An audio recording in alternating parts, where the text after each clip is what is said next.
Drama की शुरुआत में हम यहाँ पर कैप्टन ह्यू चैन को देखते हैं एंड साथ ही साथ में उसके ग्रैंडपा को, जो कि यहाँ पर पूरे के पूरे आर्मी के सुपर हेड होते हैं। एंड यहाँ पर वो यू चैन को ब्लाइंड डेट पर जाने के लिए कहते हैं। तो फिर यहाँ पर यू चैन निकल पड़ता है। फिर यहाँ पर यू चैन की टकरार होती है एक लड़की से, जो कि हमारे इस ड्रामा की फीमेल लीड है एंड इसका नाम रैनन होता है। यहाँ पर वो रैनन को देखते ही समझ जाता है कि यही वो लड़की है जिसने ग्रैंडपा की जान बचाई थी। एंड हमें यहाँ पर फ्लैशबैक का सीन बताया जाता है, जहाँ पर एक बार ग्रैंडपा जो है यू चैन से कह रहे थे ब्लाइंड डेट पर जाने के लिए, लेकिन यू चैन ने मना कर दिया। तो ग्रैंडपा यहाँ पर नीचे टहल रहे थे एंड वहाँ पर उनके साथ में कोई नहीं था एंड अचानक से उन्हें हार्ट अटैक आ गया था। तो फिर यहाँ पर रैनन ने ही उसकी जान बचाई थी। एंड यहाँ पर प्रेजेंट में उसके ग्रैंडपा ने भी रैनन के साथ में उसके ब्लाइंड डेट को फिक्स किया है। तो यहाँ पर रैनन उसे सॉरी बोलकर फटाक से भागकर उस घर के अंदर चली जाती है जहाँ पर ग्रैंडपा होते हैं। एंड ग्रैंडपा ने यहाँ पर उसे ये कहकर बुलाया होता है कि उन्हें हार्ट पेन वापस से हो रहा है। इस वजह से वो बेचारी इतना भाग भाग कर वहाँ तक आई होती है। फिर बाद में यहाँ पर ग्रैंडपा कहते कि टेंशन मत लो, मैं अब ठीक हो चुका हूँ। एंड यहाँ पर वो कहने लगती है कि मैंने आपको पहले ही कहा था कि इतना जल्दी डिस्चार्ज होने की कोई ज़रूरत ही नहीं थी। फिर बाद में इतने में यहाँ पर यू चैन आ जाता है, जहाँ पर ग्रैंडपा यू चैन से इंट्रोडक्शन करवाते हैं। एंड यहाँ पर वो उन दोनों को शादी करने के लिए कहते हैं। लेकिन यहाँ पर रैनन ग्रैंडपा को एक एग्जाम्पल देती है, कहती है कि मैं यहाँ पर इतनी दूर पढ़ने लिखने के लाई थी, अब मैं यहाँ पर एक नर्स बन चुकी हूँ, यहाँ तो मेरा खुद का घर भी नहीं है, तो आप ऐसे लड़के के साथ अपने बेटे की शादी कैसे करवा सकते हैं। यहाँ पर बाद में ग्रैंडपा हंसने लग जाते हैं, कहते हैं कि इस शहर में मुझे कोई नहीं जानता, तो मैं यहाँ पर जो भी ज़मीन चाहिए, जो भी विला चाहिए, तुम बस मुझे बता दो, वो फिर मैं तुम्हारे नाम कर दूँगा। यहाँ पर बाद में रैनन देखने लगती है यू चैन की ओर एंड यू चैन यहाँ पर ऐसे इशारे करता है कि जैसे ग्रैंडपा मेंटली रिटार्ड हो चुके हैं। फिर बाद में यहाँ पर वो उसे पूछने लगती है कि आखिर चल क्या आ रहा है और तुम इसके ग्रैंडसन कैसे हो। तो फिर यू चैन कहता है कि मैं इनका ग्रैंडसन नहीं हूँ, मैं तो यहाँ पर एक नॉर्मल माली का बेटा हूँ एंड यहाँ पर वो मुझे अपने बच्चे जैसा ही मानते हैं, इस वजह से वो मेरी शादी करवाना चाहते हैं। एंड मैं मंथली इतना कुछ अर्न नहीं करता और ये कपड़े ये तो मैंने बस इसके लिए पहने क्योंकि ग्रैंडपा मुझे इन कपड़ों में देखना चाहते थे। यहाँ पर रैनन उसकी बातों पर विश्वास करने लगती है। दूसरा ग्रैंडपा को समझ नहीं आता कि आखिर ये ऐसी ऐसी बातें क्यों कर रहा है। इससे कह रहे ग्रैंडपा की उसको सारी सच्चाई बताए। इतने में यहाँ पर रैनन को हॉस्पिटल से कॉल आ जाता है एंड यहाँ पर पता चलता है कि वोटिंग के अकॉर्डिंग रैनन को हॉस्पिटल की जॉब से निकाल दिया गया है। रैनन यहाँ पर उन्हें कहती तो है कि मैंने बहुत मेहनत की थी, फिर भी ऐसे क्यों, लेकिन यहाँ पर वो कॉल वाली से बता देती है कि तुम्हें तो पता ही है अपॉर्चुनिटी उन्हें मिलती है जो यहाँ पर पहचान वाले होते हैं और यहाँ पर तुम किसी को सबमिट में जानती भी नहीं हो, तो तुम्हारी सेटिंग हम नहीं लगवा पाए। वह यहाँ पर रैनन नाराज़ हो जाती है। दूसरे यहाँ पर ग्रैंडपा होते हैं जो अपने ग्रैंडसन यू चैन से पूछते हैं कि आखिर तुमने उसे ऐसा झूठ झूठ क्यों कहा। तो यहाँ पर वो बताने लगता है कि देखो ये यहाँ पर अकेली रहती है, ये किसी को जानती भी नहीं और इसके अकॉर्डिंग इसके पास ना घर है ना ज़्यादा पैसा है, तो क्या पता वो घर और पैसे को देख के मेरे साथ शादी करने के लिए रेडी हो गई होगी, तो और क्या पता वो मेरे सारे पैसे लेकर भाग जाए। तो ग्रैंडपा कहते खबरदार तुमने ऐसा कुछ कहा तो वो ऐसी लड़की बिल्कुल भी नहीं है। यू चैन कहता है कि ग्रैंडपा आपको पता नहीं है आजकल किस किस तरह की लड़कियां बाहर घूमती है जो ऐसे ही गोल्ड डिगर होती है और लड़कों को ठग लेती है। फिर बाद में यहाँ पर रैनन जो है वो शादी के लिए हाँ कह देती है, जहाँ पर यू चैन मन में सोच लगता है कि देखा मुझे तो लगा ही था कि ये गोल्ड डिगर है करके, लेकिन मैं इससे शादी बिल्कुल नहीं करने वाला हूँ। यहाँ पर ग्रैंडपा बड़े खुश हो जाते हैं और उन दोनों को कहते हैं मैरिज रजिस्ट्रेशन जाने और अपना मैरिज सर्टिफिकेट बनाने के लिए। और यहाँ पर रैनन ने उसके साथ शादी करने के लिए इसके लिए हाँ कहा रहता है कि वो उसके घर पर रहेगी, क्योंकि अब वो बेचारी हॉस्पिटल में रहा करती थी उसके डोम रूम में, लेकिन अब जब उसकी जॉब चली गई है तो वो हॉस्टल में कैसे रह सकती है। फिर बाद में यहाँ पर नेक्स्ट डे वो लोग अपना रजिस्ट्रेशन करवा कर आ जाते हैं, जहाँ पर उन्हें उनका सर्टिफिकेट भी मिल जाता है। और उसे यकीन नहीं हो रहा होता, सिर्फ एक घर पर रहने के लिए उसे ये सब करना पड़ रहा है। इतने में यहाँ पर ग्रैंडपा आते हैं, जो उन्हें देखकर बड़े खुश हो जाते हैं। फिर बाद में यहाँ पर रैनन से कह रहे होते हैं कि अगर ये तुम्हें ज़रा सा भी तंग करे या परेशान करे तो तुरंत आकर मुझे बता देना। और यहाँ पर पीछे से कान लगाकर यूचर उनकी बातों को सुनने की कोशिश कर रहा था। फिर बाद में यहाँ पर ग्रैंडपा चले जाते हैं, जहाँ पर वो उसे कहने लगता है कि देखो तुम मुझसे ज़्यादा एक्सपेक्टेशन मत रखना, क्योंकि मेरी सैलरी ही 3,000 है। मैं मालिक का बेटा हूँ और मैं एज ए सिक्योरिटी गार्ड काम करता हूँ। रैनन कहती कोई बात नहीं, और मुझे भी तुमसे कुछ झूठ नहीं कहना। मैंने तुम्हारे साथ शादी इसके लिए की क्योंकि मेरी शादीशुदा नहीं हूँ, एंड यहाँ पर उस वजह से मुझे हॉस्पिटल की जॉब से निकाल दिया जा रहा था, तो मुझे अर्जेंसी में यहाँ पर जॉब करना ही था, इस वजह से। फिर बाद में यहाँ पर वो उसे $10,000 का एक बिल चेक भी देती है, कहती है कि तुम इसे अपने अकाउंट में डिपॉजिट करवा सकते हो, ये हम दोनों के लिए है। एंड ये बात देखकर और सुनकर यूचन सोच में पड़ जाता है कि क्या पता उसने यहाँ पर रैंडन को मिसजज किया हो तो। लेकिन इतने में यहाँ पर उसका असिस्टेंट आता है, जो कि उसे कमांडो कर बुलाता है। एंड यहाँ पर वो फटाक से बाद में उसे हक करने लगता है, लेकिन वो उस असल में हक नहीं कर रहा था, वो यहाँ पर उसके फेस को छुपा रहा था ताकि कोई भी लोग उसकी वाइफ के फेस को ना देख पाए, क्योंकि अगर ऐसा होता तो फिर यहाँ पर वो लोग उसकी वाइफ पर अटैक करने की कोशिश करते। यहाँ पर रैनन को लगता है कि वो उसे हक कर रहा है। फिर बाद में यहाँ पर वो उसे माफ़ी मांगती है, वहाँ से चली जाती है। दूर से यहाँ पर वो अपने असिस्टेंट जी के साथ होता है। जी यहाँ पर उसे कुछ मिशंस के बारे में बता रहा था। यहाँ पर वो कहने लगता है कि छुट्टियों में भी हमें यहाँ पर सीक्रेट मिशंस को करना पड़ रहा है, लेकिन यहाँ पर यूचन कहता है कि देखो हमारे देश की सेवा के लिए हमें इतना तो करना ही होगा। फिर बाद में यहाँ पर हमारी रैंडन होती है रिसेप्शन एरिया में, तो फिर सभी के सभी नर्स आपस में बात कर रही होती है कि आज कमांडर गो यहाँ पर इंस्पेक्शन के लिए आने वाले हैं। तुम्हें पता भी है कि वो कितने ज़्यादा मस्कुलर मैन है और हैंडसम मैन भी है। फिर यहाँ पर वो लोग उसकी वाहवाही करने लग जाते हैं। रैनन यहाँ पर कमांडर गो का पूरा नाम पूछती है, लेकिन इतने में यहाँ पर उसे कॉल आ जाता है मैनेजर का, जो कि उसे ऊपर कैबिन में बुला रही थी। तो फिर यहाँ पर वह चली जाती है, एंड जैसे वो कैबिन की ओर जाने लगती है, पीछे से हम यहाँ पर कमांडर गो यूचैन को देखते हैं, लेकिन यहाँ पर वो अपनी वाइफ को नहीं देख पाता। फिर जैसे यहाँ पर रैनन उस रूम के अंदर जाती है, वहाँ पर वो मिया को देखती है, एंड इस लुक से समझ आता है कि उन दोनों के बीच में चीज़ें अच्छी खासी बनती नहीं है। यहाँ पर मिया कहने लगती है कि हाँ, हम दोनों तो एक दूसरे को पहले से ही जानते हैं, हम कॉलेज में तो साथ रहा करते थे। यहाँ पर हमें मैनेजर की लुक से समझ भी आ रहा था कि यहाँ पर मैनेजर मिया को ट्रांसफ़र करने वाली है, और तो यहाँ से वो रैनन को कहीं और लोकल एरिया में ट्रांसफ़र करने वाली है। यहाँ पर वो रैनन की फ़ाइल को मांगती है और उसे डस्टबिन में फेंक देती है। रैनन कहती कि अरे प्लीज़ ऐसा मत करो, आप लोगों के टर्म्स एंड कंडीशंस के अकॉर्डिंग मैंने एक घर भी ढूंढ लिया रहने के लिए, और अब मैं शादीशुदा भी हूँ। यहाँ पर ये बात सुनते मियाँ उसके बाद हंसने लगती है, कहती है कि तुम किसके साथ शादी करी हो और कौन है वो बदनसीब जो तुम्हारे साथ शादी करने के लिए रेडी भी हो गया है। तुम्हें पता भी है कि बहुत जल्दी मेरी भी शादी होने वाली है। फिर यहाँ पर बाद में बताने लगती है कि कमांडर गू को मैंने ही बचाया था और वो चाहते हैं कि मैं उनके ग्रैंडसन के साथ में शादी करूं, और मैं उन्हें ना भी तो नहीं कह पा रही हूँ। मैनेजर यहाँ पर शॉक हो जाती है, कहती कि तो तुम ही लड़की हो जिसने यहाँ पर उसे ग्रैंडपा को बचाया था। तो यहाँ पर मियाँ कहते कि हाँ, उन्होंने मुझे अपनी फ़ोटो भी दी थी, और चलो वैसे भी बहुत जल्दी हम दोनों की शादी होने वाली है।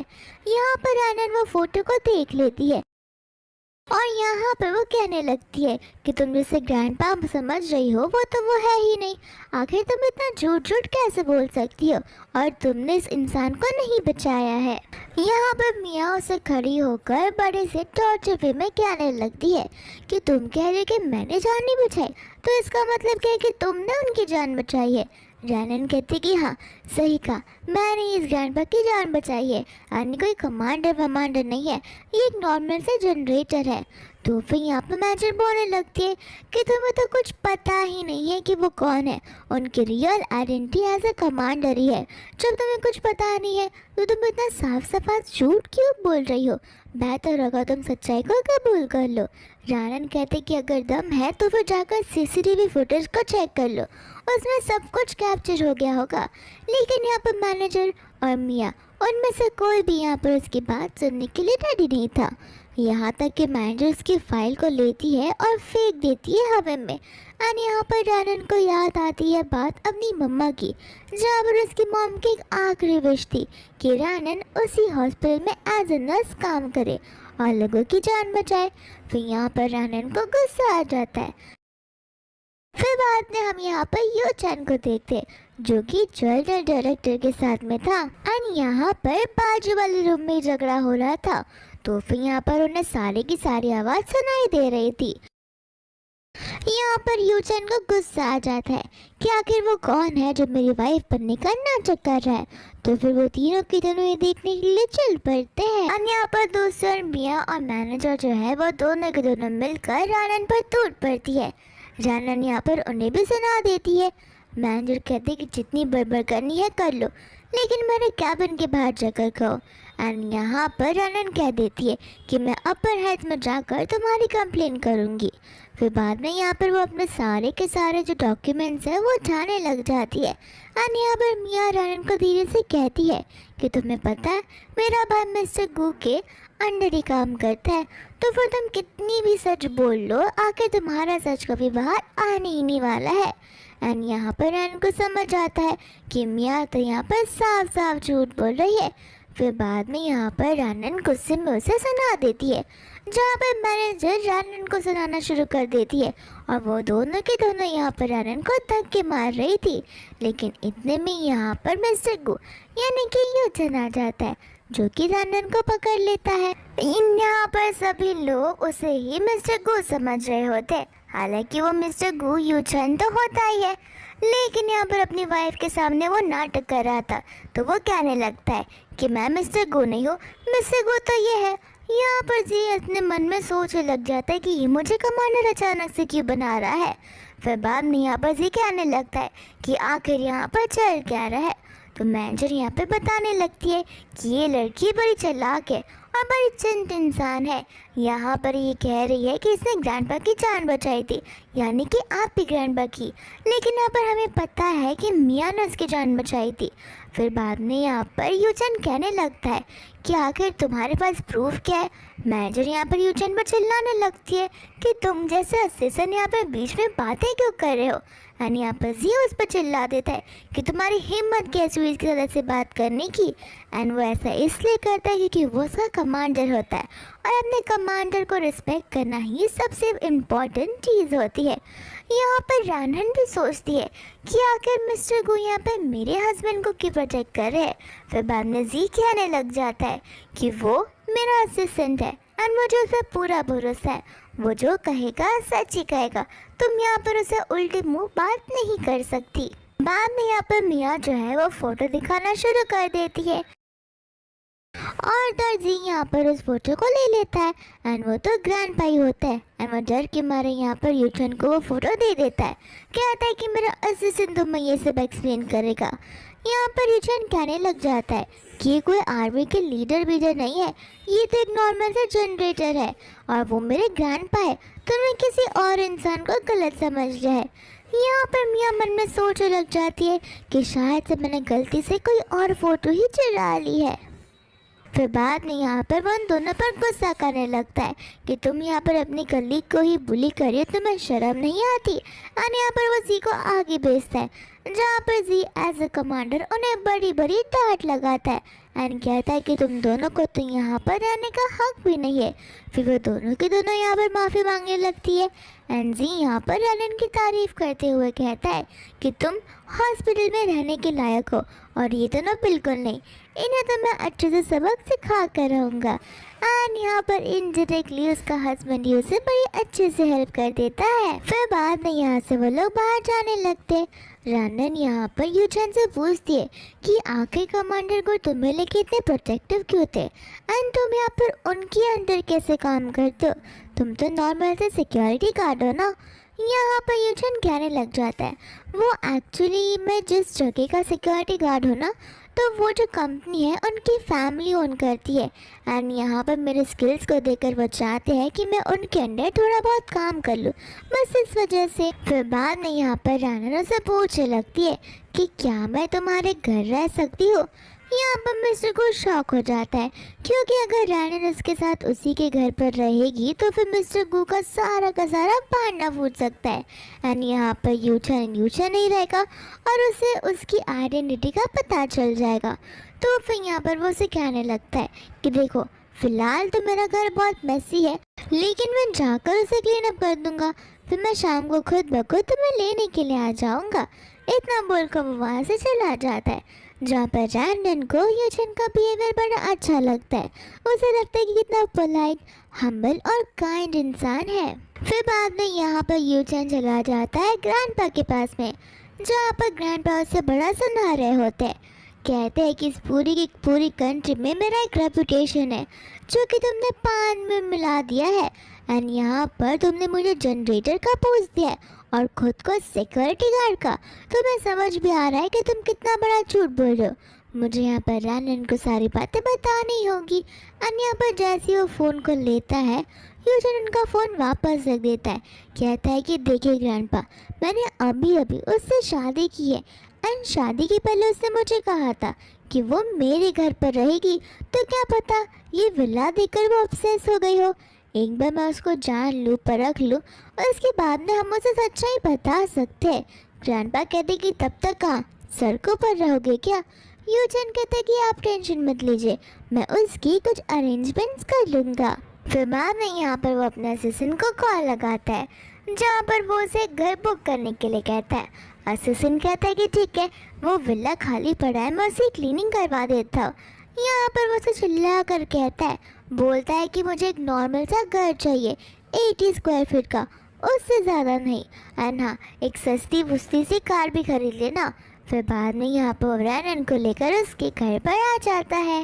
रैनन यहाँ पर इस बिल्डिंग को देखकर सोच पड़ जाती है, कहती है कि तो नई बिल्डिंग है एंड यहाँ पर जो घर है वो कुछ ज़्यादा एक्सपेंसिव है।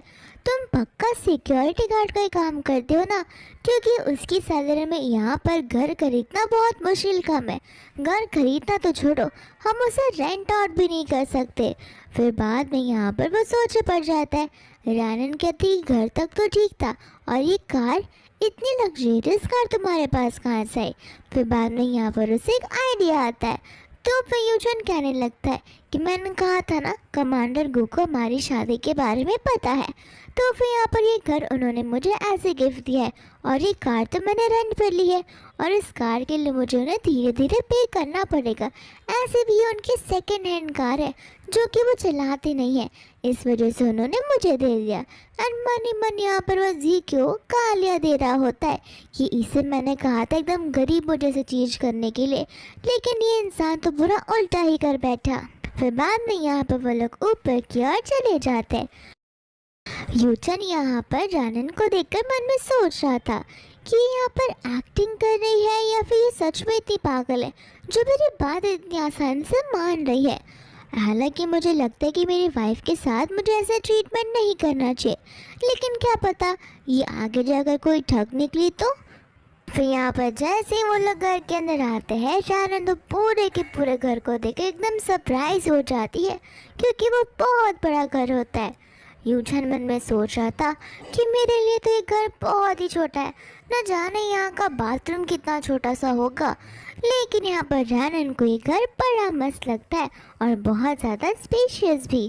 फिर बाद में यहाँ पर रैनन बड़ी थॉटफुल होती है, वो सोचती है कि ये इतनी सारी अरेंजमेंट्स कर रहा है तो शायद से मुझे भी यहाँ पर अपना पॉसिबिलिटी योगदान देना चाहिए।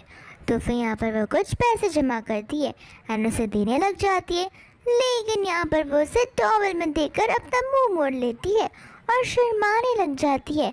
तो फिर यहाँ पर वो उसे कहने लगता है कि ये सब क्या कर रही हो तुम। रानन कहते कि वो एक्चुअली तुमने ये सब कुछ किया, तो मैंने सोचा कि क्यों ना मैं थोड़ा तो तुम्हें दे ही सकती हूँ। और रही बात मेरे जॉब की, तो धीरे धीरे मेरी सैलरी बढ़ जाएगी एंड जैसे मेरी सैलरी में इंक्रीमेंट आएगा वहाँ पर मैं इस घर को भी इक्वल कंट्रीब्यूशन दूंगी। यहाँ पर बाद में मन में सोच लग जाता है कि आखिर ये सचमुच नाटक कर रही है या फिर क्या पता ये सचमुच यहाँ पर एक इंटरेस्टिंग लड़की है जो कि बहुत भोली भाली सी है और ये ऐसी बाकी लड़कियों जैसी नहीं है। यहाँ पर रानन से पैसे दे रही होती है जहाँ पर उसका हाथ गलती से टॉवल पर लग जाता है एंड टॉवल यहाँ पर खुलकर नीचे गिर जाता है, जहाँ पर दोनों के दोनों शॉक हो जाते हैं। फिर रानन उसकी टॉवल लेने में मदद करती है और तो यहाँ पर वो उसके ऊपर फिसल कर गिर जाती है। यहाँ पर यूजन उसे उठने के लिए कहता है। रानन को कुछ समझ नहीं आता, फिर उसे याद आता है कि वो तो उसके ऊपर लेटी हुई है, तो वो फटाक से उठकर वहाँ से माफ़ी मांगने लगती है और अपनी आंखें बंद कर कर कहती है कि मैंने सचमुच कुछ भी नहीं देखा है। दूसरे यहाँ पर ऊचन उठकर फटाक से भाग जाता है एंड रानन यहाँ पर बहुत ज़्यादा एम्बैरेसिंग फील करने लगती है। फिर इसके बाद में यहाँ पर वो चेंज कर आ जाता है जहाँ पर उन दोनों के बीच में बहुत वियर्ड से ऑकवर्डनेस होती है एंड रानन यहाँ पर कुछ और ही टॉपिक के बारे में बात करने लग जाती है कि घर कितना खाली खाली सा लग रहा है। फिर यहाँ पर उसे उस फोटोग्राफ का याद आता है, तो अपने बैग में से फोटोग्राफ निकाल कर वॉल पर हैंग कर देती है एंड यहाँ पर यूजन को यकीन नहीं हो रहा था कि उसकी सचमुच शादी हो गई है। लेकिन जैसे यहाँ पर उस चेयर से उतरने वाली थी वो गिरने वाली थी एंड यूजन यहाँ पर उसे एक बार फिर से पकड़ लेता है, जहाँ पर उनकी क्लोजनेस बहुत ज़्यादा हो जाती है एंड एक बार फिर से उन दोनों के बीच में ऑकवर्डनेस आ जाता है एंड इस बार यूजन यहाँ पर वियर्ड बातें करना शुरू कर देता है ताकि ऐसा न लगे कि उनके बीच में फ़िलहाल कुछ अजीब सा चीज़ें हुआ है। यहाँ पर वो वेदर की बातें करता है। फिर रानन कहते कि माफ़ करना, मुझे मेरे जॉब पर जाना है। यूजन कहता है कि तुम सुबह और रात दोनों टाइम नर्स का जॉब करती हो। रानन कहते कि नहीं, ये तो मेरा पार्ट टाइम जॉब है एंड यहाँ पर वो उसे अपने पार्ट टाइम जॉब पर ले चलती है जहाँ पर वो चिकन सेल किया करती है। यहाँ पर तो यूजन उसी कटिंग स्किल्स को देखकर मन ही मन में डरने लग जाता है एंड सोचता है कि मैं इतना बड़ा फाइटर कमांडर हूँ, तो फिर यहाँ पर मैं इस लड़की से क्यों डर रहा हूँ। यहाँ पर वो उसे कहने लगती है कि शायद से तुम्हें भी भूख लग रही होगी। यूजन यहाँ पर उसे पूछता है कि तुम यहाँ पर ये चिकन इतने कम प्राइस में क्यों सेल करती हो, तुम प्राइस का बढ़ा भी सकती हो।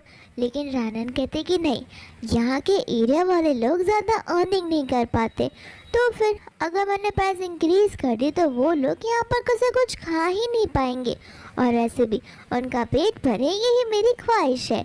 फिर बाद में यहाँ पर वो उसे अपना डिश खिलवाती है जहाँ पर यूजन को उसका टेस्ट बड़ा अच्छा लगता है। रानन यहाँ पर उसके हाथों को नोटिस करती है जहाँ पर उसका कपड़ा थोड़ा सा फट गया था, तो फिर यहाँ पर वो निडल और थ्रेड लेने के लिए चली जाती है एंड आती यहाँ पर वो उसे सिलने लगती है और उसे अच्छे से ठीक कर देती है।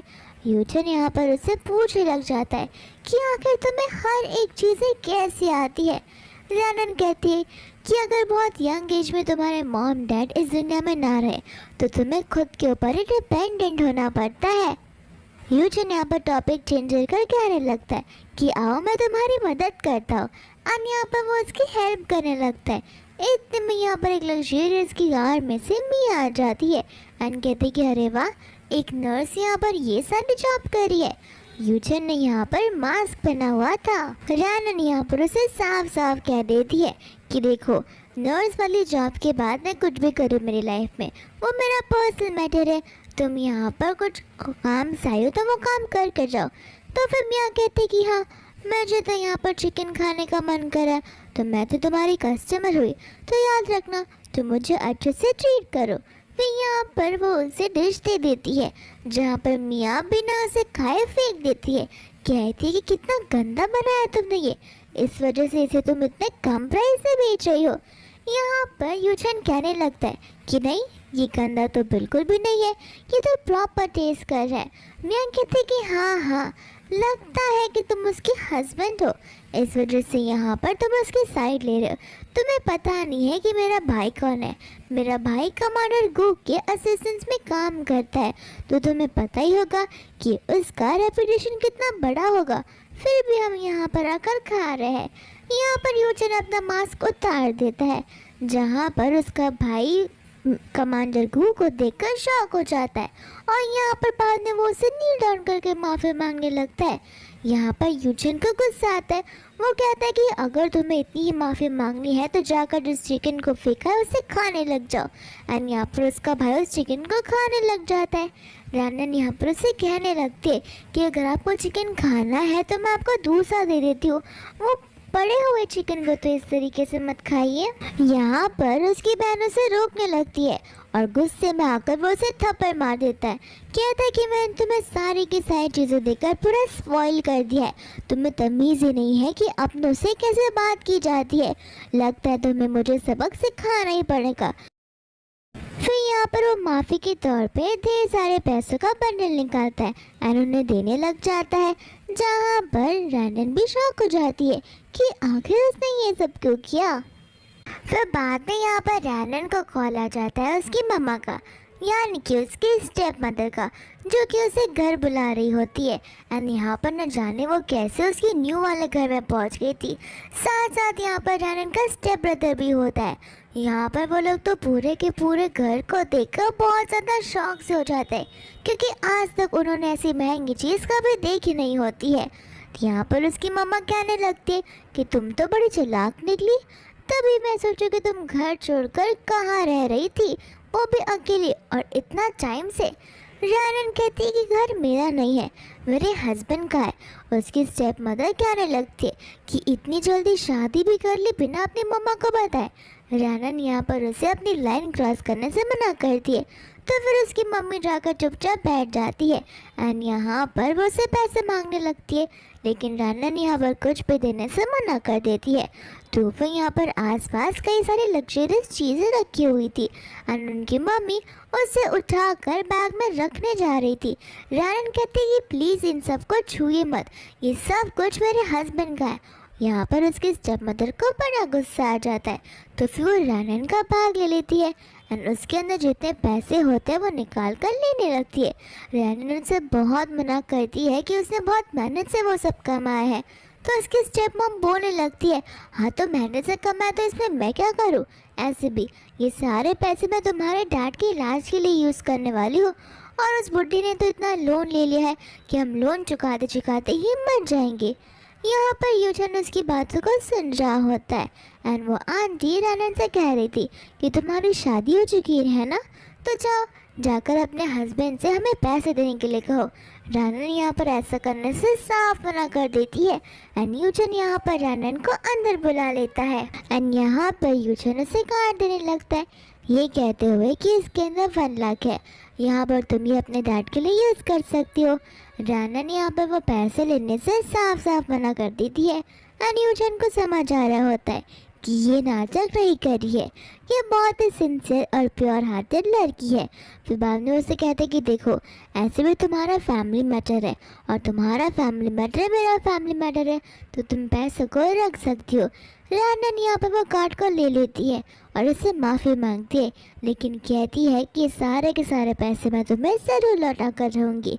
फिर बाद में वो मम्मा को कार्ड देने लग जाती है एंड कहती है कि याद रखना इसमें से एक भी पैसे गैम्बलिंग में नहीं जाने चाहिए, सब के सब मेरे फादर के इलाज के लिए जाने चाहिए।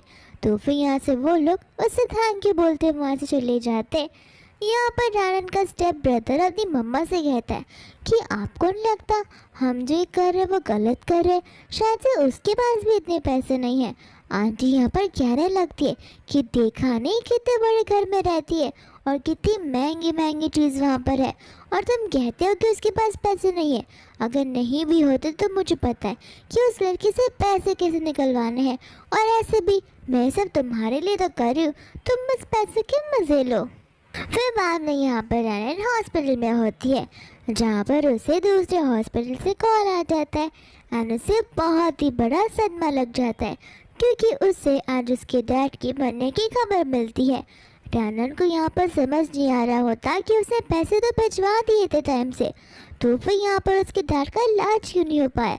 एंड यहाँ पर डॉक्टर बताने लगती है कि नहीं तो हमें तो आपकी यहाँ से कोई पैसे मिले ही नहीं है, हम तो पैसों की डिमांड कई टाइम से कर रहे, तब जाकर हम ऑपरेशन को आगे बढ़ाएंगे, लेकिन यहाँ पर तो आपके डैड को कोई देखने तक नहीं आया। यहाँ पर तो उसे हम उसकी स्टेप मदर को देखते हैं जो कि उन पैसों से गैम्बलिंग कर रही होती है। इतने में यहाँ पर रैनन आकर उन सभी का गैम्बलिंग वाला शोर खत्म कर देती है एंड सब कुछ डिस्ट्रॉय करने लगती है।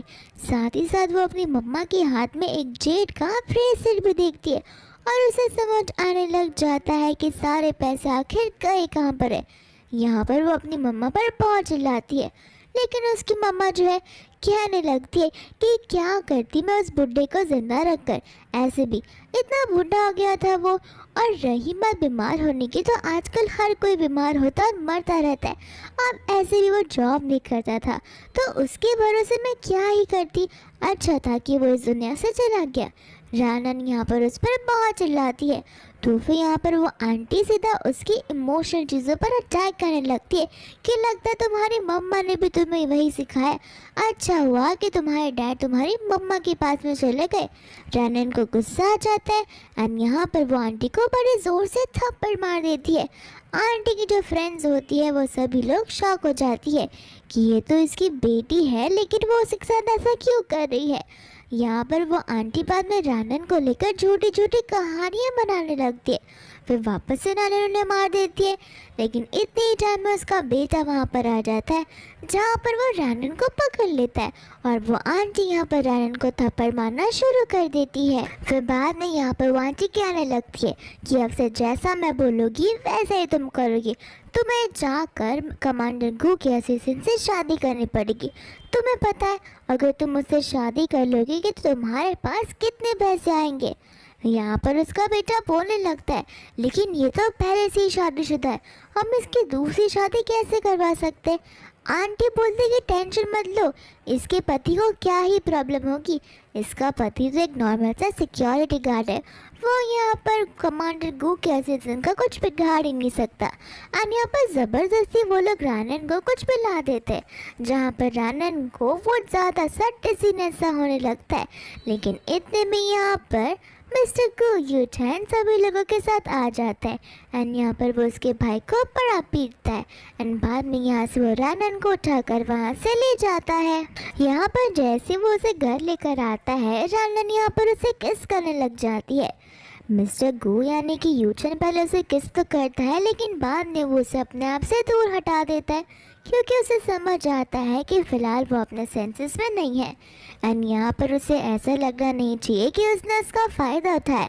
तो बाद में यहाँ पर वो उसे कुशन पर लटाकर उसे कंफर्ट करने लगता है एंड यहाँ पर उसे रैनन की सिंसियरिटी अच्छे से समझ आ रही होती है कि वो जैसा रैनन के बारे में सोच रहा था वो वैसी लड़की बिल्कुल भी नहीं है। फिर इसके बाद में यहाँ पर रैनन की नींद खुलती है, जहाँ पर यूजन उसके लिए पानी लेकर आता है। फिर बाद में यहाँ पर रैनन उसे थैंक यू बोलने लगती है एंड कहती कि अच्छा हुआ कल रात को कुछ हुआ ही नहीं। तब जाकर यहाँ पर यूजन को याद आता है कि रैनन ने तो उसे किस किया था एंड लगता है कि यहाँ पर रैनन को रात की बात कुछ भी याद नहीं है, तो फिर यहाँ पर वो उसे कुछ याद दिलाता भी नहीं है। रैनन यहाँ पर कहने लगती है कि उस दिन जो स्टॉल पर हुआ तुम्हें नहीं लगता कि उस वजह से हम मुसीबत में आ सकते हैं एंड कमांडर को तुम्हें उस सिक्योरिटी के जॉब से निकाल सकते हैं। यूचन कहने लगता है कि वो मुझे क्यों जॉब से निकालेंगे, उल्टा वहाँ पर उन्होंने मिया को उसकी डॉक्टर वाली पोजीशन से छीन लिया था एंड कमांडर गो को ऐसे वैसे इंसान नहीं है जो यहाँ पर अपनी फैमिली रिलेशंस को देखकर कुछ काम करे, वो बड़े ही ऑनेस्ट इंसान है, उन्होंने सच्चाई का साथ दिया। यहाँ पर भी रैनन बड़ी खुश हो जाती है ये सोचते हुए कि उन दोनों की जॉब एकदम सिक्योर है।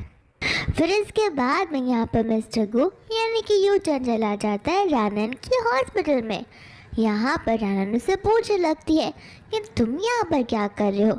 यूचन कहने लगता है कि मैं तो बस यहाँ पर इंस्पेक्शन के लिए आया हुआ था।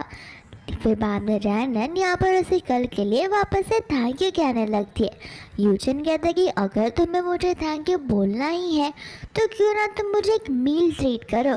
रैनन कहते कि ठीक है। यूचन कहते कि हाँ, मैं यहाँ पर डिसाइड करूँगा कि हमें जाना कहाँ है। रैनन कहते कि ठीक है, मैं डिसाइड करूँगी कि हमें पहनना कहाँ है। एंड यहाँ पर वो दोनों कपड़े पहनकर आ जाते हैं एक रेस्टोरेंट में, लेकिन वो लोग कोई नॉर्मल से कपड़े नहीं बल्कि स्कूल यूनिफॉर्म पहन कर आए होते हैं। रैनन यहाँ पर रेस्टोरेंट देखकर शॉक हो जाती है। कहते कि तुम्हें पता भी है ये कितना एक्सपेंसिव रेस्टोरेंट है। यहाँ पर यूचन को समझ नहीं आता कि आखिर वो रैनन को क्या कहे। रैनन कहते कि हमें यहाँ से जाकर कहीं और जाना चाहिए, लेकिन यूचन कहते कि देखो, ऐसे भी ये जो रेस्टोरेंट है वो तो मिस्टर गू ओन करते हैं, तो फिर यहाँ पर अगर मैं डाइन इन करूँगा तो मुझे डिस्काउंट मिलेगा। रैनन कहते कि ऐसी बात है तो हम फिर यहाँ पर जा सकते हैं। एंड यहाँ पर बाद में वो लोग अंदर चले जाते हैं। दोस्तों, यहाँ पर रैनन सारा का सारा मेन्यू का प्राइस देकर शॉक हो जाती है, लेकिन यूचन उसे डिस्काउंट वाली बात याद दिलाता है, तो रैनन वापस से खुश हो जाती है। दूसरा, यहाँ पर उस रेस्टोरेंट का जो मैनेजर होता है वो मिस्टर गू को देख लेता है। एंड यहाँ पर वो एक लड़की को भी देखता है, यानी कि रैनन को, तो फटाक से मिस्टर गू यानी कि यूचन की मम्मा को कॉल कर कर बता देता है कि आपका बेटा किसी लड़की के साथ डेट पर आया है और ये ज़िंदगी में पहली बार हो रहा है और मैं इसके लिए बहुत खुश हूँ। आप चाहो तो आकर अपनी आंखों से देख भी सकती हो। फिर बाद में यहाँ पर यूचन उसके लिए गिफ्ट लेकर आया होता है। रैनन यहाँ पर वो गिफ्ट लेने से एक्सेप्ट नहीं करती। यूचन कहता है कि देखो, प्लीज़ इसे ले लो, मैं यहाँ पर अपनी सेविंग से तुम्हारे लिए ये सब लेकर आया हूँ। रैनन को और गुस्सा आ जाता है। वो कहते हैं कि तुम्हें समझ भी आता है कि सेविंग्स किसके लिए रहती है। सेविंग्स इसलिए रहती है ताकि हम हमारे अर्जेंट टाइम में उसे यूज़ कर पाए, ना कि ऐसे लाविश से गिफ्ट खरीदने के लिए। यूचन कहता है कि देखो, अर्जेंट टाइम आएगा तो देखा जाएगा, लेकिन फ़िलहाल मेरी लाइफ में प्रीशियस अगर कोई इंसान है तो वो तुम हो और मैं तुम्हें खुश करने के लिए कुछ भी कर सकता हूँ। एंड यहाँ पर बाब ने वो उसे एक ब्रेसलेट दे देता है। रैनन यहाँ पर ब्रेसलेट को देखकर समझ जाती है कि वो कितना एक्सपेंसिव होगा, लेकिन यूचन उसे कहता है कि तुम इसका भाव मत देखो, मेरे मन के भाव देखो। दोस्तों, यहाँ पर थोड़ी सी एक ओल्ड लेडी को देखते हैं जो कि यहाँ पर उन दोनों को देख रही होती है, एंड वो कोई और नहीं बल्कि यूचन की मम्मा थी। फिर यहाँ पर वो बड़ी खुश हो जाती है कि फाइनली मेरा बेटा लड़कियों के साथ घूम रहा है, वरना मुझे तो लगा था कि उसे लड़के ही पसंद है। फिर बाद में यहाँ पर उनका खाना आ जाता है, जहाँ पर रैनन जो है एज अ गुड वाइफ सबसे पहला बाइट निकाल कर उसे खिलाने वाली थी। यूचन यहाँ पर उसे देख ही जा रहा था, तो रैनन को लग रहा था कि शायद से वो गलत काम कर रही है, तो वो वापस से फोक को पीछे ले लेती है, लेकिन यूचन उसका हाथ पकड़कर खुद ब खुद उसे खा लेता है। फिर बाद में यहाँ पर वो अपनी मम्मा को नोटिस करता है, जहाँ पर वो डर सा जाता है। एंड यहाँ पर रेस्टरूम का बहाना बनाकर वो अपनी मम्मा से मिलने चला जाता है एंड पूछता है कि आप यहाँ पर क्या कर रही हो। तो वो कहने लगती है कि मैं आज यहाँ पर वो चीज़ देखने आई हूँ जो दुनिया में कभी भी पॉसिबल नहीं है, एंड मुझे यकीन नहीं हो रहा कि तुम यहाँ पर अपनी गर्लफ्रेंड के साथ आए हो। यूचन कहते हैं कि वो मेरी गर्लफ्रेंड नहीं है। तो फिर उसकी मॉम यहाँ पर सैड हो जाती है, कहती है कि गर्लफ्रेंड नहीं है, लगता है नॉर्मल सी फ्रेंड होगी। यूचन कहते हैं कि नहीं, वो मेरी वाइफ है, और उसकी मम्मा यहाँ पर और भी खुश हो जाती है। बाद में यहाँ पर यूचन उसे सारी की सारी स्टोरी बताने लगता है। यहाँ पर वो आंटी कहते कि रुको, मैं अभी जाकर उसे मिलती हूँ एंड एज ए गिफ्ट ये रेस्टोरेंट उसके नाम कर देती हूँ। यूचन कहते कि मेरी बात तो सुन लो, उसे हमारी आइडेंटिटी के बारे में अभी तो कुछ पता नहीं है और मैं उसे बहुत जल्दी बताने का सोच रहा हूँ, तब आप जाकर उसे कह सकती हो, लेकिन फ़िलहाल हम कोई भी चीज़ रिवील नहीं कर सकते। फिर बाद में यहाँ पर रैनन को मिल जाती है शीन, जो कि उसी स्कूल में हुआ करती थी। एंड यहाँ पर शीन उसे देखकर यहाँ पर उसका मजाक उड़ाने लगती है कि मैंने सुना है कि तुमने यहाँ पर सिक्योरिटी गार्ड के साथ में शादी कर ली है और तुम यहाँ पर बड़े से रेस्टोरेंट में कैसे आ गई खाना खाने के लिए। यहाँ पर रैनन उसे सुनाना शुरू कर देती है, तो फिर यहाँ पर वो उसके हाथों में ब्रेसलेट देखती है एंड शीन उस ब्रेसलेट को तोड़कर नीचे फेंक देती है। रैनन को बड़ा गुस्सा आ जाता है, तो फिर वो शीन को सुनाने लगती है, कहती है कि ये रियल था, लेकिन शीन के अकॉर्डिंग वो ब्रेसलेट फेक होता है। तो फिर यहाँ पर वो अपने हस्बैंड की मदद लेने लगती है, जहाँ पर उसका हस्बैंड जो है यहाँ पर बेचारी रैनन को सुनाना शुरू कर देता है। एंड इतने में वो उसके ऊपर हाथ भी उठाने वाला था, लेकिन फटाक से यहाँ पर यूचन आकर उसे पंच मार देता है। कहता है कि तुम्हारी हिम्मत कैसे मेरे वाइफ के साथ इतनी बदतमीजी से बात करने की। यहाँ पर उसका हस्बैंड यूचन से डर नहीं रहा होता है, क्योंकि उसे लग रहा था कि ये तो मामूली सा सिक्योरिटी गार्ड है। फिर बाद में यहाँ पर वो उन्हें कहने लगता है कि इस ब्रेसलेट को तोड़ने के लिए तुम्हें कंपेंसेशन पे करना ही होगा। तो फिर यहाँ पर वो लोग कहने लगते हैं कि हम ये सब नहीं करने वाले, तुम्हें तो हम अभी बताते हैं। फिर यहाँ पर उसका हस्बैंड जो है कॉल कर कर head of the police officer को वहाँ पर बुला देता है। उसे लग रहा होता है कि वो उसकी साइड लेगा, लेकिन पुलिस ऑफिसर जैसे ही आता है यहाँ पर वो मिस्टर गू को पहचान लेता है। एंड बाद में यहाँ पर वो उसे सैल्यूट करना चाहता तो है, लेकिन यूचन उसे इशारे करता है। फिर बाद में यहाँ पर वो लोग उस ब्रेसलेट को देखकर बोलने लगते हैं। यूचन कहते कि सर अगर आप चाहो तो फिर इस ब्रेसलेट के पीछे एक बारकोड है, कॉल कर कर पता लगा सकते हो कि ये रियल है या फिर फेक है। एंड पुलिस ऑफिसर ठीक वैसा ही करते हैं। एंड यहाँ पर वो ब्रेसलेट रियल निकलता है, जो कि मिस्टर गू के नाम पर खरीदा गया है। रैनन यहाँ पर मिस्टर गू के नाम पर खरीदा गया है सुनकर थोड़ी सी शॉक हो जाती है। फिर बाद में यहाँ पर वो दोनों के दोनों यानी कि शीन और उसका हस्बैंड डरने लग जाते हैं। एंड पुलिस उन्हें अपने साथ ले जाती है। रैनन यहाँ पर गुस्से में मिस्टर गू को देख रही होती है। एंड यहाँ पर मिस्टर गू यानी कि यूचन कंफ्यूज था कि मैंने इसे इतना अच्छा गिफ्ट दिया, लेकिन यहाँ पर ये मुझे ऐसे देख क्यों रही है। एंड यहाँ पर रैनन उसे पूछती है कि मुझे कभी नहीं पता था कि तुम चोरी कर सकोगे, ये जो ब्रेसलेट है वो तो मिस्टर गू के नाम पर है, तो फिर यहाँ पर तुमने मुझे ये क्यों कहा कि ये ब्रेसलेट तुमने खरीदा है करके। इतने में यहाँ पर यूचन की मम्मा आ जाती है, जो कि रैनन को अपनी डॉटर इन लॉ कहने लगती है। बाद में यहाँ पर वो उसके हाथों में ब्रेसलेट को नोटिस करती है एंड कहने लगती है कि ओह ये ब्रेसलेट, ये मुझे याद है, ये ब्रेसलेट तो यहाँ पर इसे तुम्हारे लिए लिया था। एंड मुझे तो लग रहा था कि किसी गर्लफ्रेंड के लिए ले रहा है, लेकिन मुझे पता नहीं था कि तुम दोनों की शादी हो गई है। तब जाकर यहाँ पर रैनन को थोड़ा बहुत तो समझ में आने लगता है। उसकी मम्मा को यहाँ पर लगने लगता है कि रैनन को कुछ तो शक जा रहा है, तो वो उसे पूछती है। रैनन कहती कि लेकिन ये ब्रेसलेट तो गू के नाम से फाइल हुआ है, गू फैमिली के नाम से। तो फिर यहाँ पर उसकी मम्मा कहते कि हाँ तो मेरा पूरा नाम तो गू शीशा है, तो फिर ऑफकोर्स ही बात है कि मेरे नाम पर ये चीज़ खरीदी गई है। एंड रैनन को यहाँ पर बड़ा बुरा लगता है अपने हस्बैंड पर एलिगेशंस लगाने के लिए, तो फिर यहाँ पर वो उससे माफ़ी मांगने लगती है। आंटी कहते कि जाने दो, ऐसे भी तुम्हें इसे सुना रहे हैं तो सुनाओ, मानना है तो मारो, तुम्हारा हस्बैंड है, तुम जो चाहो उसके साथ कर सकती हो एज अ वाइफ। और रही बात तुम्हारी, तो मैं तुम्हें अपने घर पर इनवाइट करना चाहूँगी। एंड यहाँ पर वो उसे ज़रूर हाँ कहती है। फिर बाद में यहाँ पर यूचन अपनी मम्मा को लेकर साइड में जाता है, कहता है कि आखिर आपने रैनन को यहाँ पर घर पर क्यों इनवाइट किया। उसकी मम्मा यहाँ पर उसे कहने लगती है कि सबसे पहले जाओ और अपनी आइडेंटिटी को मेरी बहू के सामने रिवील करो, आखिर तुम कब तक उसे ऐसे रखने वाले हो। और रही बात उसे घर पर इनवाइट करने की, तो वो मेरी बेटी है, मैं जब चाहे तब उसे अपने घर पर बुला सकती हूँ। यहाँ पर यूचन कहता है कि हाँ हाँ बुला लो, जब वो इतने बड़े घर पर आएगी तो सोच में पड़ जाएगी कि इतने गरीब इंसानों के पास में इतने बड़े बड़े विला कहाँ से आ रहे हैं। उसकी मॉम कहती है कि ठीक है, मैं उसे तभी बुलाऊंगी जब यहाँ पर तुम उसे सारी सच्चाई बता दोगे तो। एंड बाद में यहाँ पर वो मान जाता है। फिर बाद में यहाँ पर वो दोनों के दोनों घर पर होते हैं, जहाँ पर यूचन उसे उसकी फैमिली के बारे में पूछ रहा था। एंड यहाँ पर रैनर बहुत इमोशनल हो जाती है और अपनी मम्मा की डेथ के बारे में बताती है कि उन्हें कैंसर था। इसके बाद में यहाँ पर उसके डैड ने सेकंड शादी कर ली थी, जहाँ पर उसकी जो मम्मा थी यानी कि स्टेप मम्मा और उसका स्टेप ब्रदर कभी भी उसके साथ अच्छे से बिहेव नहीं करते थे। और हालांकि एज अ मैन हमेशा घर पर एक मैन की बातें चलती है, लेकिन मेरी स्टेप मॉम बहुत अकड़ू थी और बहुत ज़्यादा झगड़ा करने वाली थी, इस वजह से मेरे डैड को उनकी बातें सुननी ही पड़ती थी। एंड यहाँ पर तो अब मेरे डैड भी नहीं रहे मेरा साइड लेने के लिए।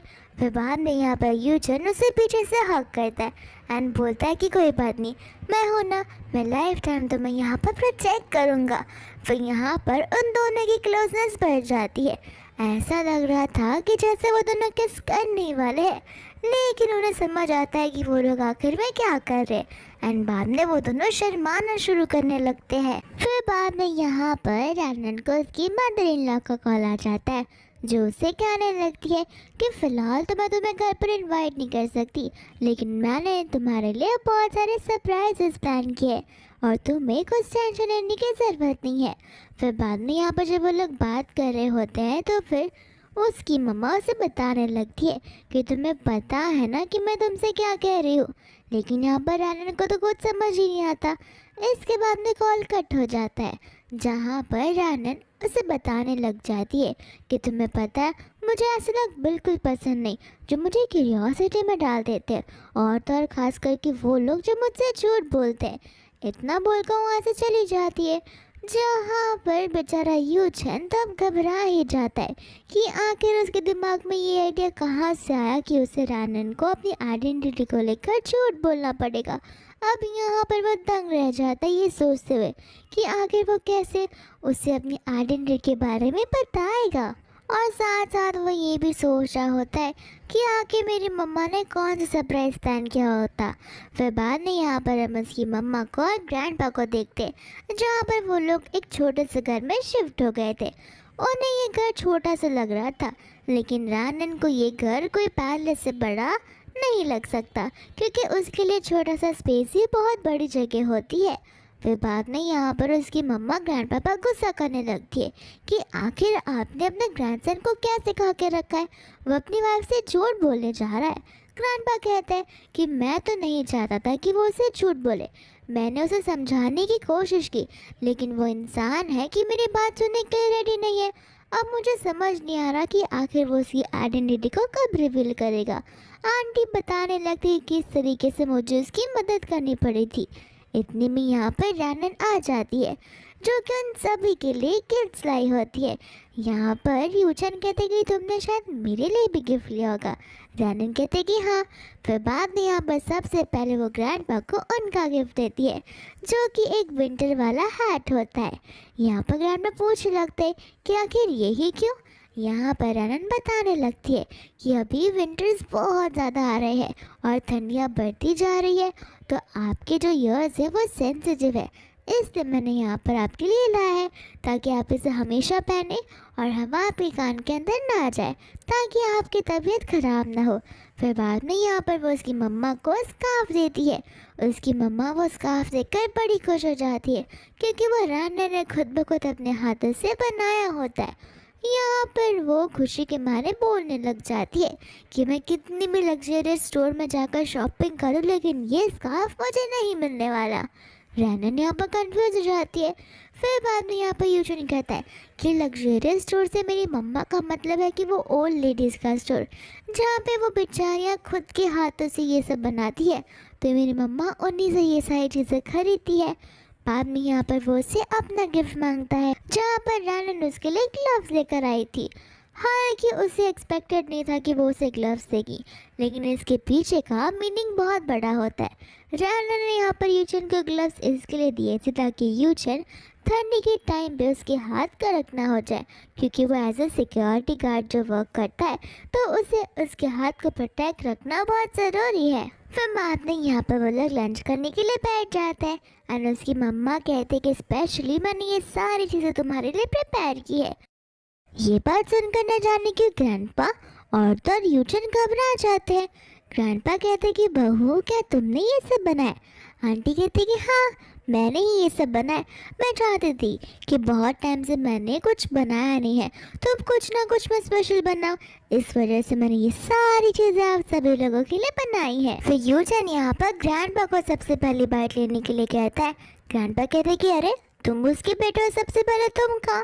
एंड यूचन बाइट लेते ही यहाँ पर अजीब सा फेस बनाता है क्योंकि उस खाने में ढेर सारा नमक होता है एंड उसे पता होता है कि उसकी मम्मा की कुकिंग स्किल्स अच्छी नहीं है। फिर बाद में रैनन यहाँ पर उसे खाती है जहाँ पर रैनन को पसंद नहीं आता, लेकिन वो खाली अच्छा बनने के लिए कहने लगते कि मम्मा आपने तो बड़ा अच्छा खाना बनाया है। फिर बाद में ग्रैंड पापा खाने को खाते और उनका मुंह ही बिगड़ जाता है। तो फिर यहाँ पर वो वाइन की बोतल लेकर आ जाते हैं, लेकिन रैनन उन्हें पीने से साफ साफ मना कर देती है क्योंकि वो उनकी हेल्थ के लिए फिलहाल अच्छा नहीं है। यूशन कहते कि लगता है तुम भी ड्रिंक नहीं करती हो। रैनन कहते कि चैलेंज मत लगाओ मुझसे, मैं बहुत ज़्यादा ड्रिंक कर सकती हूँ।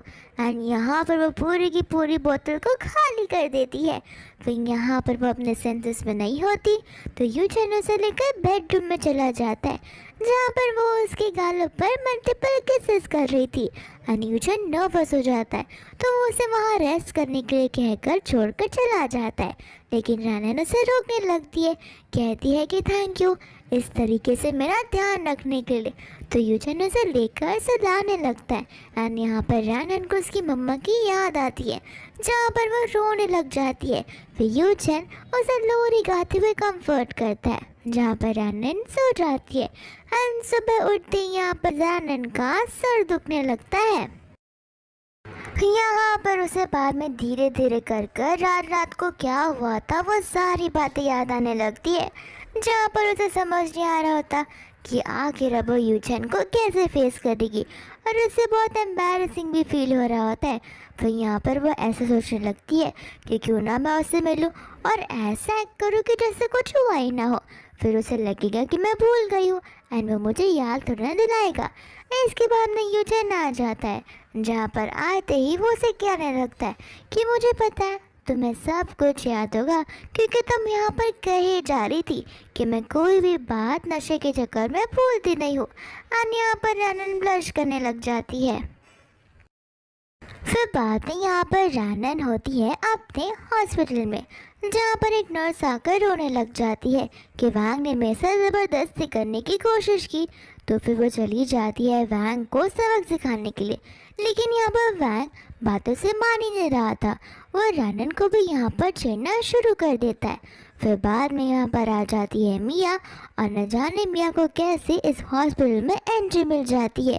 फिर मिया यहाँ पर सारे का सारा इंजाम जो है रैनन पर लगाती है एंड यहाँ पर बहुत बड़ा ड्रामा क्रिएट हो जाता है जहाँ पर हॉस्पिटल के डिटेक्टिव्स एंड सभी लोग आ जाते हैं, साथ साथ यूचन भी। एंड यहाँ पर मिया कहने लगती है कि इसका हस्बैंड तो नॉर्मल सा एक बस बॉडीगार्ड है, आखिर ये क्या ही कर लेगा। दूसरा यहाँ पर डायरेक्टर्स जब यूचन को देखते हैं तो वो शॉक हो जाते हैं एंड यूचन यहाँ पर उसे इशारे करने लगता है। वैंग को अपने पैसों का बहुत ज़्यादा ही घमंड था, लेकिन यहाँ पर हॉस्पिटल वालों को पता होता है कि उन्हें किसे सबसे ज़्यादा वैल्यू देना चाहिए। तो फिर यहाँ पर वो लोग सिक्योरिटी गार्ड को बुलाकर वैंग को वहाँ से निकाल देते हैं।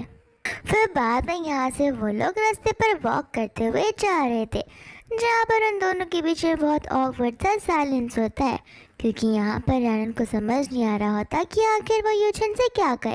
तो यहाँ पर यूचन ही खुद उसे वहाँ पर कह देता है कि मैं नहीं चाहता कि हम दोनों अब कपल्स हैं।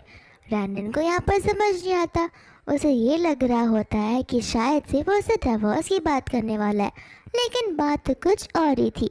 यूचन यहाँ पर उसे कहने लगता है कि मुझे लगता है कि हम कपल से भी और ज़्यादा एक अच्छे पार्टनर्स बन सकते, एक अच्छे हस्बैंड एंड वाइफ बन सकते प्रॉपर अरेंजमेंट की शादी करने के बाद में। और रही बात तुम्हारी, तो तुम्हें लेकर मैं पूरा का पूरा श्योर हूँ। तुम्हारी काइंडनेस, तुम्हारा प्योर हार्ट और तुम इतनी भोली जो हो। मुझे पहले लगता था कि शायद से तुम यहाँ पर बहुत स्मार्ट गर्ल रहोगी और बाकी लड़कियों की तरह होगी, लेकिन तुम्हारे इस पर्सनालिटी को देखकर मैं पूरा श्योर हूँ कि तुम ही वो लड़की हो जिसके साथ मुझे मेरी लाइफ स्पेंड करनी है। यहाँ पर वह मन में सोच रहा होता है कि सारी सच्चाई बता दे, लेकिन उसे डर लग रहा था क्योंकि आज ही उसने अपनी फीलिंग को कन्फेस किया और क्या पता रैनन गुस्से में आकर रिश्ता तोड़ दे। तो फिर यहाँ पर उन दोनों की क्लोजनेस बढ़ती है ना। यहाँ पर वो लोग किस करने वाले थे कि इतने में यहाँ पर उसका असिस्टेंट आ जाता है जो कि उसे कमांडर गू करके कहता है, लेकिन वो उसकी वाइफ को देखकर नाम चेंज कर देता है एंड कहता है कि मेरा मतलब ये है कि कमांडर गू ने आपको एक इम्पोर्टेंट मिशन पर चलने के लिए कहा है। तो यहाँ से वो चला जाता है एंड दूर से यहाँ पर रानन को हॉस्पिटल से कॉल आ जाता है जहाँ पे उसे इमरजेंसी में किसी प्लेस पर पहुँचना होता है क्योंकि वहाँ पर टेररिस्ट अटैक हुआ था एंड यहाँ पर कई सारे लोग जो है वो घायल हो चुके थे। फिर बाद में यहाँ पर हमें पता चलता है कि यूचन भी सिम वही जगह पर जा रहा है जहाँ पर टेररिस्ट ने अटैक कर दिया है एंड यहाँ पर उसका असिस्टेंट उसे सारी बातें समझाने लग जाता है। फिर बाद में यहाँ पर वो लोग उस लोकेशन में पहुँच जाते हैं लेकिन उन्हें ये पक्का श्योर होता है कि वो लोग अंदर नहीं जा सकते। यहाँ पर अंदर से धमकी आई हुई थी कि अगर कोई भी कमांडो, पुलिस ऑफिसर या कोई भी एनिमी वाला लोग अंदर आने की कोशिश करेंगे तो फिर यहाँ पर जितने भी लोग हैं उन सबको बम से उड़ा दिया जाएगा। इस वजह से यहाँ पर वो लोग कोई एक्शंस नहीं ले पा रहे थे। दूसरा यहाँ पर रानन आ जाती है घायल लोगों की जान बचाने के लिए अपनी हॉस्पिटल की तरफ से, लेकिन यहाँ पर उसे अंदर जाने से मना कर दिया जाता है। फिर बाद में यहाँ पर उन दोनों में एक डील होती है कि खाली 2 ही डॉक्टर्स अंदर आ सकते हैं, उसके अलावा कोई भी अंदर नहीं आ सकता। तो फिर यहाँ पर रानन और यूचन फेक डॉक्टर बनकर अंदर चले जाते हैं, लेकिन यहाँ पर वो जो गुंडा होता है वो सीधा रानन को अपने पास बुलाता है एंड पास बुलाती यहाँ पर वो उसे गले पर चाकू रख देता है क्योंकि उसे यूचन पर ऑलरेडी शक चला गया था। बाद में यहाँ पर वो टेररिस्ट जो है वो बड़ी चालाकी से रानन के पूरे ऊपर बम लगा देता है, यानी कि उसे सूट पहना देता है जिसके अंदर बम फटता और यहाँ पर वो उसे कहने लगता है कि अब तुम इस लड़की को कैसे बचाओगे एंड मुझे पता है कि तुम यहाँ पर कमांडो हो। यहाँ पर यूचन कहने लगता है कि मैं एक नॉर्मल सा डॉक्टर हूँ। फिर बाद में यहाँ पर वो टेररिस्ट रानन को फेंक देता है एंड यूचन क्या चला जाता है ये कहते हुए कि मैं देखना चाहता कि आखिर तुम रियल में डॉक्टर हो या फिर नहीं। एंड यहाँ पर वो अपने आप को राइट प्रूव करने के लिए उस टेररिस्ट के सामने फाइट नहीं करता जहाँ पर उसे चाकू लग जाती है एंड तब यहाँ पर रानन भाग कर उसके पास आती है एंड तभी यहाँ पर उस टेररिस्ट को वो मार गिरा देता है। फिर बाद में यहाँ पर यूचन उसके ऊपर से वो कोट लेकर खुद ले लेता है एंड यहाँ पर अपने फीलिंग्स को कन्फेस कर देता है एंड बोलता है कि याद है ना घर पर जब तुम अपनी फैमिली की स्टोरी बता रही थी तब मैंने तुम्हें कहा था कि मैं तुम्हें प्रोटेक्ट करके रहूँगा। बाद में यहाँ पर वो उसे किस करता है और वहाँ से सीधा भाग जाता है उस सूट को लेके बहुत ज़्यादा दूर ताकि वो बम यहाँ पर मॉल में ना फूट पाए एंड रानन यहाँ पर रोती रह जाती है और उसे पास की हर एक बात याद आने लग जाती है जहाँ पर उन्होंने हर एक समय एक दूसरे के साथ में बिताया होता है। लेकिन फिर हम यहाँ पर देखते हैं यूचन को जो कि हल्का सा घायल था लेकिन अब वो वापस आ चुका था एंड बाद में यहाँ पर वो हॉस्पिटल में होता है जहाँ पर रानन उसके लिए बहुत घबरा गई थी।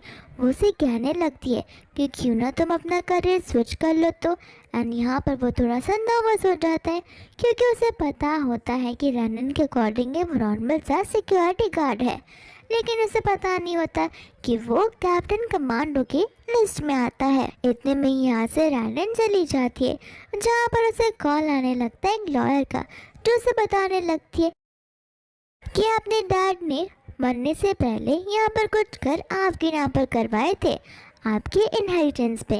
और यहाँ पर रानन ये सारी बातें जानकर बहुत खुश हो जाती है, लेकिन खुशी के साथ साथ मुसीबतें भी तो आती है। तो फिर यहाँ पर उसकी स्टेप मॉम और स्टेप ब्रदर आ जाते हैं वसूली करने के लिए एंड यहाँ पर वो लोग हॉस्पिटल में आकर तमाशा खड़ा करना शुरू कर देते हैं। रानन कहती कि जो ड्रामा करना है करो, लेकिन ये घर मेरे डैड मुझे देकर गए तो मैं ये घर तुम्हें नहीं देने वाली हूँ क्योंकि ऑलरेडी तुम्हारे मेरे डैड को बड़े लॉस में डाल दिया है। यहाँ पर आंटी चिल्ला चिल्ला कर कहने लगती है कि हमने तुम्हारे डैड को लॉस में डाला है, तुम्हारे डैड के सारे खर्चे हम उठाते आ रहे हैं। रानन कहती कि बस भी करो, मेरे डैड ने लोन लिए थे उस वजह से तुम खर्चे उठा पा रहे थे और तुम्हारे पास तो खुद के पैसे थे भी नहीं। यहाँ पर आंटी उस गुंडे को बुला लेती है, कहते कि अब मैं देखना चाहती हूँ कि तुम पैसे कैसे नहीं लौटाती हो। और यहाँ पर वो गुंडा रानन से कहता है कि देखो मैं सीधे सीधे पेपर्स मांगना चाहता हूँ तो सिंपली दे दो, वरना मुझे दूसरा मेथड यूज़ करना पड़ेगा। रानन बाद में यहाँ पर उसे लॉ की पट्टी पढ़ाना शुरू कर देती है, लेकिन वो ठहरा अनपढ़ गवार गुंडा उसे कहाँ कुछ समझेगा। तो फिर यहाँ पर वो रानन के साथ में ज़बरदस्ती करना शुरू कर देता है, जहाँ पर रानन चिल्लाने लगती है।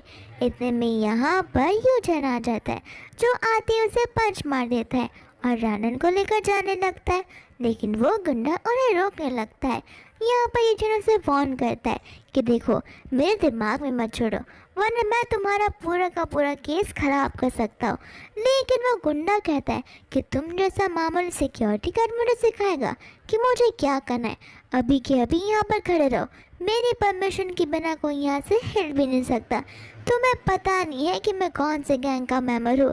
अगर मेरे चेलों को पता चला ना कि तुम मेरे साथ बदतमीजी कर रहे हो, तो तुम्हारा केस मेरे चेले पूरा का पूरा खत्म कर देंगे।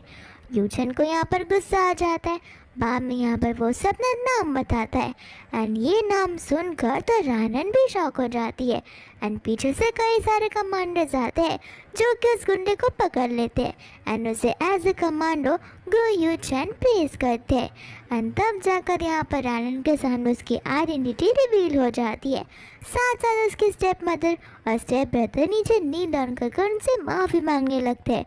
बाद में यहाँ पर से वो लोग उन्हें लेकर चले जाते हैं, जहाँ पर यूजन रानन से बात करना चाहता है, लेकिन रानन खुद ब खुद उससे दूर हट जाती है। फिर बाद में यहाँ पर वो लोग गए पर होते हैं, जहाँ पर रानन यूजन से रूठ कर बैठी हुई थी। यूजन कहते कि मैं मानता हूँ कि मैंने तुमसे झूठ बोला, लेकिन मैं अपनी आइडेंटिटी तुम्हें बता नहीं वाला था, मुझे सचमुच माफ़ कर दो। रानन को यहाँ पर गुस्सा आने लग जाता है। वो उसे कहने लगती है कि हम लोग दिन रात एक दूसरे के साथ रहा करते थे, लेकिन तुम्हारी एक्टिंग इतनी अच्छी थी कि मुझे कभी कुछ पता ही नहीं चला, और तुम यही समझ रहोगे ना कि मैं कितनी भोली या फिर मैं कितनी ज़्यादा बुद्धू हूँ, जहाँ पर मुझे तुम्हारे इस भोले हुए झूठ का पता तक नहीं चल पा रहा था। वो इसके लिए क्योंकि मैं तुम पर ट्रस्ट करती थी, लेकिन वो ट्रस्ट आज तुमने मेरा ब्रेक कर दिया है। यूजन उससे बहुत माफ़ी मांगता है, लेकिन रानन कहते कि अब नहीं, अब मैं ऐसे झूठे इंसान के साथ नहीं रह सकती। और मैंने भी तुम्हें उस दिन कहा था कि मुझे झूठ बोलने वाले लोग मेरी लाइफ में बिल्कुल नहीं पसंद। उसके बाद भी तुम्हारे पास इतने मौके थे, लेकिन फिर भी तुमने सच्चाई का सामना करना नहीं चाहा। एंड गुस्से में यहाँ से वो चली जाती है, हमेशा हमेशा के लिए उसे छोड़कर। एंड यहाँ पर वह एकदम देवदास की तरह ज़मीन पर लेटा हुआ रहता है, जहाँ पर उसे ग्रैंडपा आकर उस पर चिल्लाते हैं एंड हंसते भी है कि मैंने पहले से ही कहा था कि सच्चाई बता दो, लेकिन नहीं, तुम्हें यहाँ पर उस बेचारे की लॉयल्टी को टेस्ट करना था।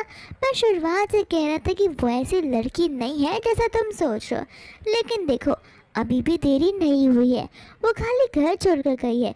तुम चाहो तो उसे एक बार फिर से मना भी सकते हो। तुमने उसे झूठ कहा है, लेकिन तुम्हारा और उसका इमोशनल कनेक्शन एकदम सच है, वो तुम उसे बिलीव करवाओ। दोस्तों यहाँ से रानन जा रही होती है तो कई सारे लोग आते हैं जो कि उसे रोज़ देने लगते हैं एंड कहते हैं कि प्लीज़ उसे माफ़ कर दो। फिर वो पीछे मुड़ कर देखती है जहाँ पर यूचन होता है, और यहाँ पर यूचन उसके लिए फ्लावर का बुके लेकर आया था, लेकिन रानन यहाँ पर उसके लिए रुकती नहीं है, वो आगे जाने लगती है। पर फिर बाद में यहाँ पर यूचन उसके लिए आगे बढ़ता है, जहाँ पर एक कार से उसकी टक्कर हो जाती है एंड वो वहीं पर बेहोश हो जाता है।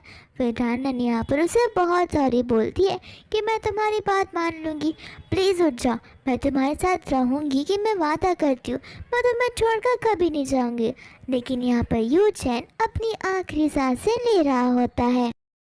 फिर बाद में यहाँ पर हम एक वेडिंग सीन को देखते हैं जो कि बिल्कुल उसके सपनों जैसा होता है, जहाँ पर रानन और यूचन एक दूसरे के साथ में शादी कर रहे होते हैं एंड यहाँ पर दोनों एक दूसरे का साथ 7 जन्मों तक देने का वादा करते हैं। फिर एक दूसरे को रिंग पहनाते और किस भी करते हैं। लेकिन आप सोच रहे होंगे कि ये सपना होगा, नहीं, ये तो एक हकीकत होती है, यानी कि इन रियल लाइफ में उनकी शादी हो गई थी।